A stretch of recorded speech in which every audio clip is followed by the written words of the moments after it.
असं सगळं सांस्कृतिक परिप्रेक्ष्य, राजकीय परिप्रेक्ष्य, हा मरणाचा पाऊस पडतोय, विषारी पाऊस बाहेर सुरू आहे आणि आपण नाईक साहेबांच्या विचाराकडे आकर्षित होतो आहोत. आपण बाबासाहेबांच्या विचाराकडे आकर्षित होतो आहोत की या सगळ्या जहरी पर्यावरणामध्ये आपल्याला या मंडळींचेच विचार टाळणार आहेत याची जाणीव कुठेतरी आपल्याला झालेली आहे बाजूला. आणि म्हणून एवढ्या मोठ्या संख्येला आपण या ठिकाणी आहात. नाईक साहेबांच्या संदर्भात भरपूर माणसं बोलली. आपला आजच्या चर्चेचा विषयच महाराज वसंतराव नाईक यांच्या ध्येयातील महाराष्ट्र आणि महाराष्ट्राचे वर्तमान हा होता. थोडस मी या वक्त्यांच्या भाषणाचा आढावा घेतो, एक छोटासा मुद्दा मांडतो आणि थांबतो. कारण मगाशी म्हटलं की खरं फार तब्येतीनं फार ताकदीनं बोलण्याची गरज आहे.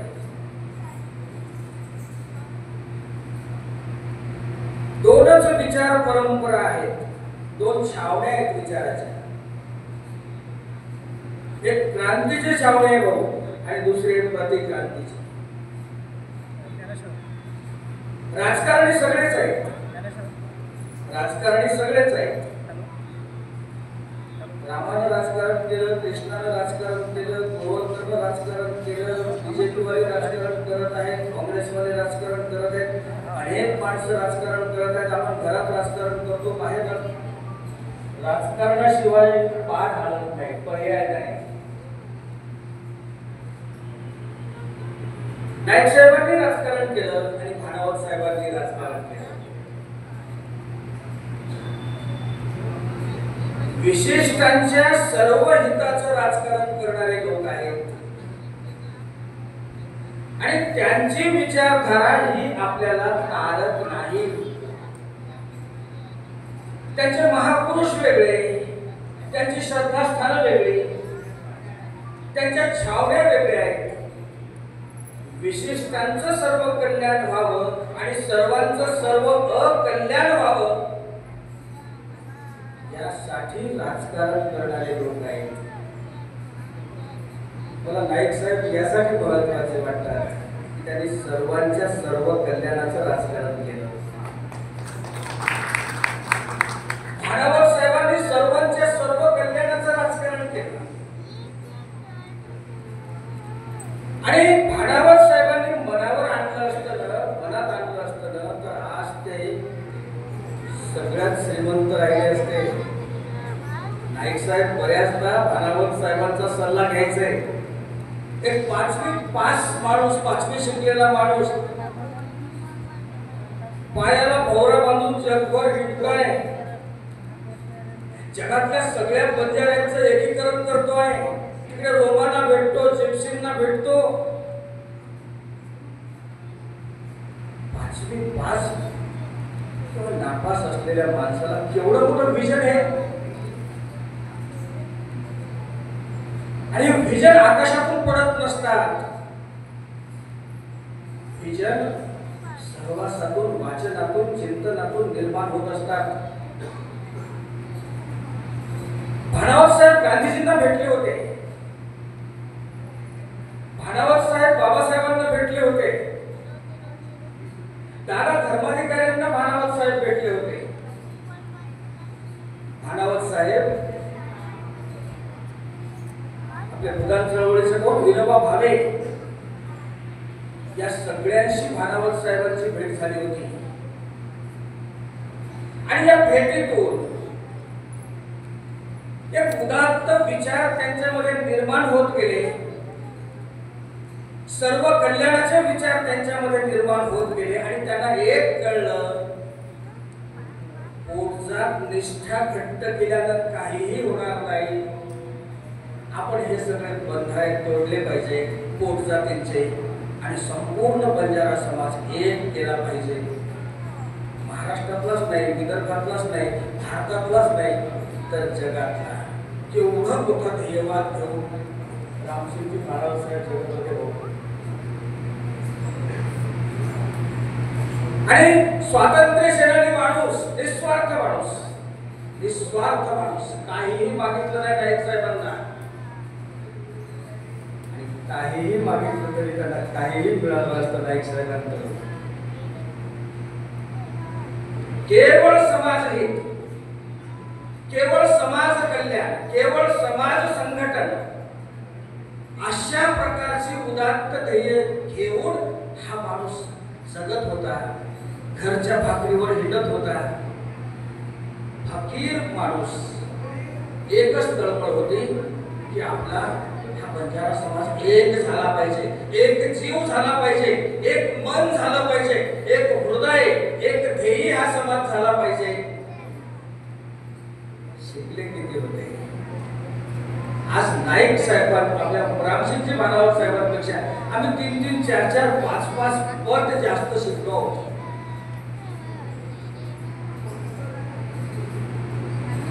आणि जातीमध्ये खेळत आहोत, टुर्नामेंट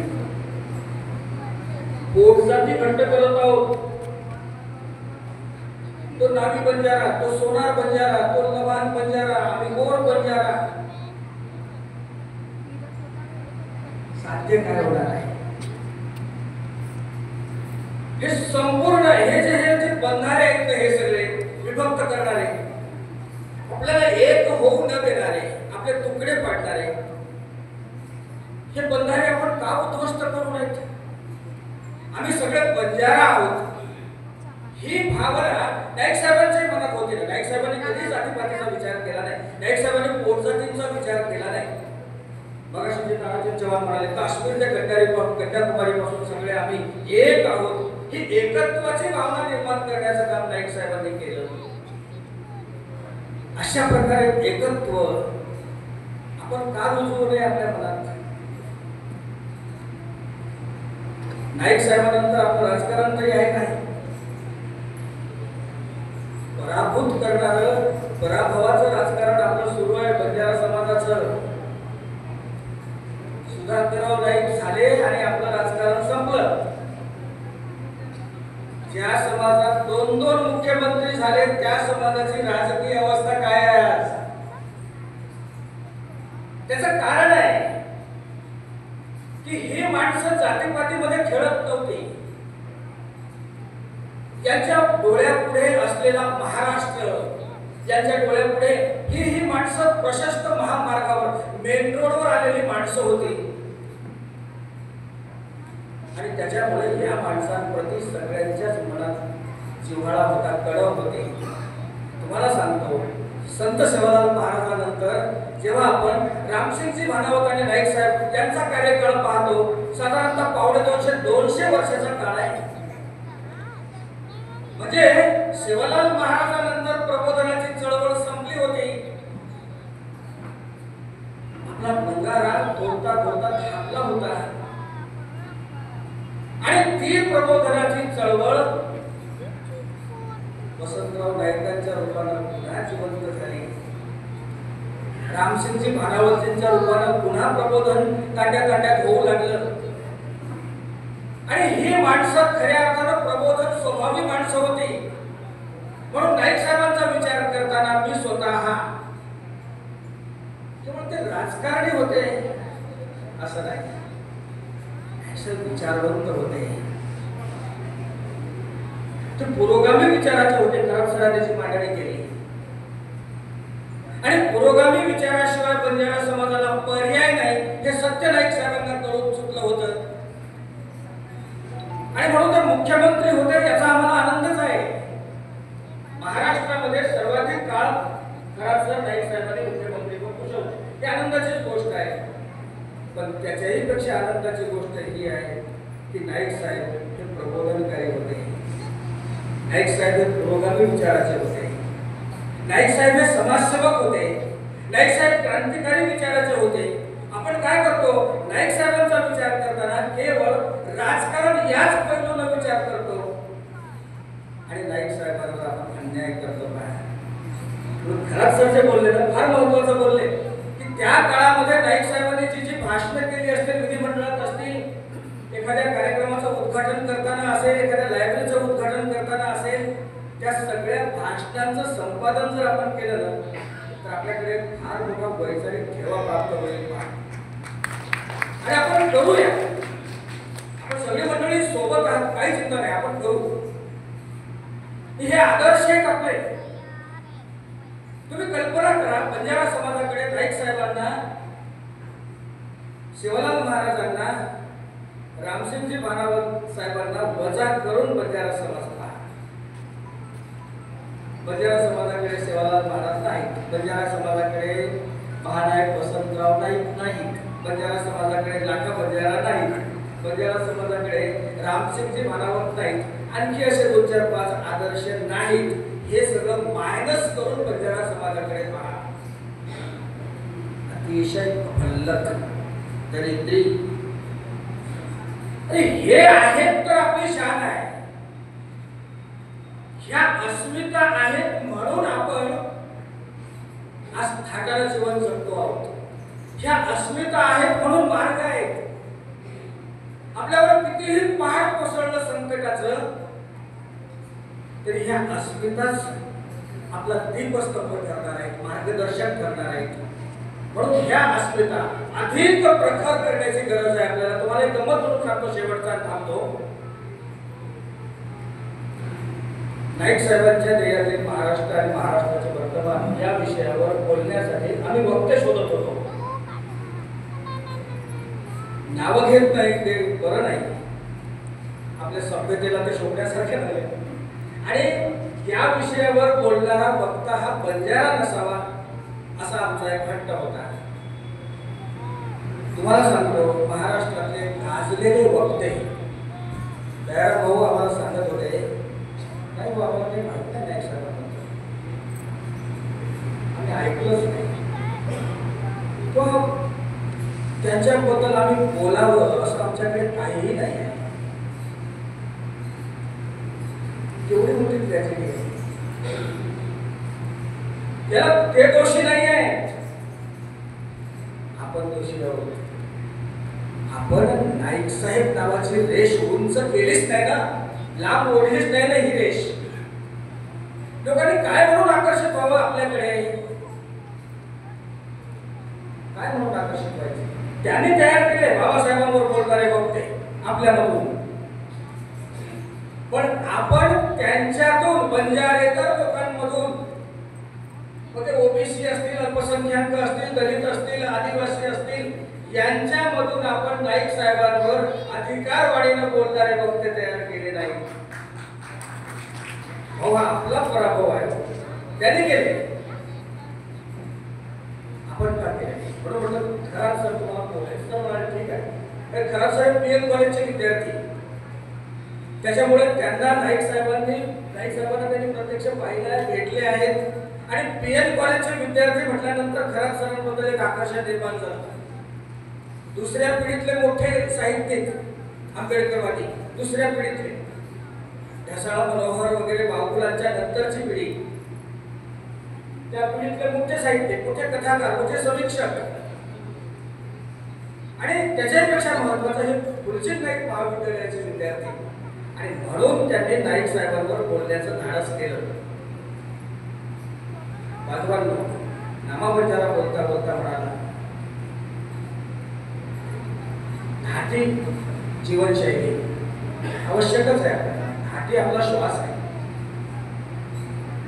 घाटी आपलं जगणं आहे, ती आपली लाईफस्टाईल आहे खरं म्हणजे घाटी.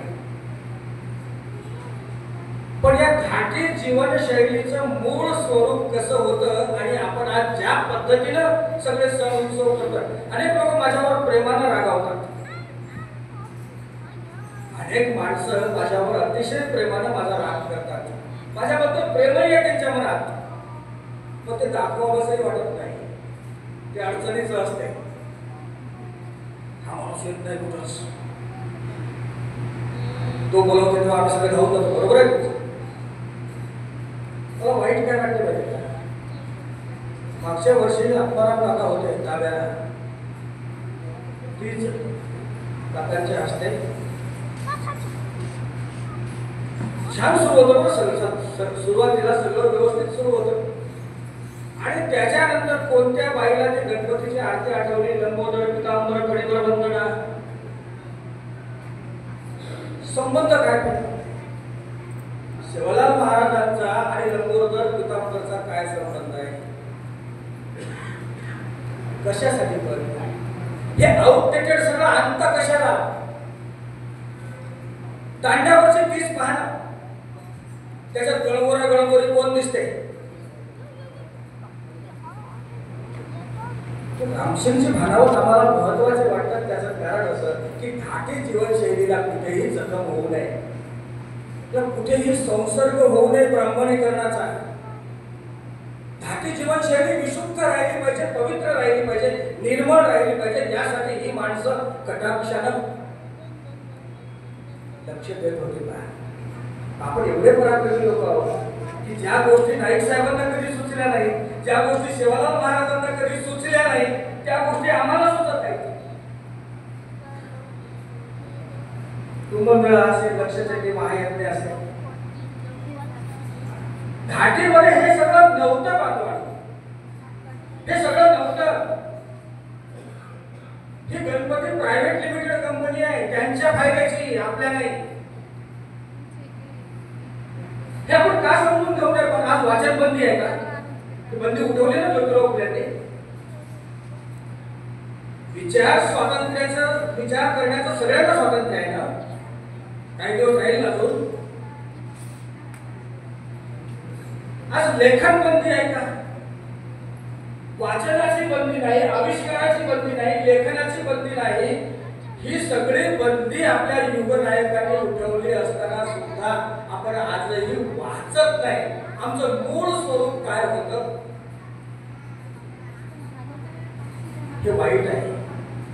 एक वाक्य सुभाष राठोड आपले बोलले होते,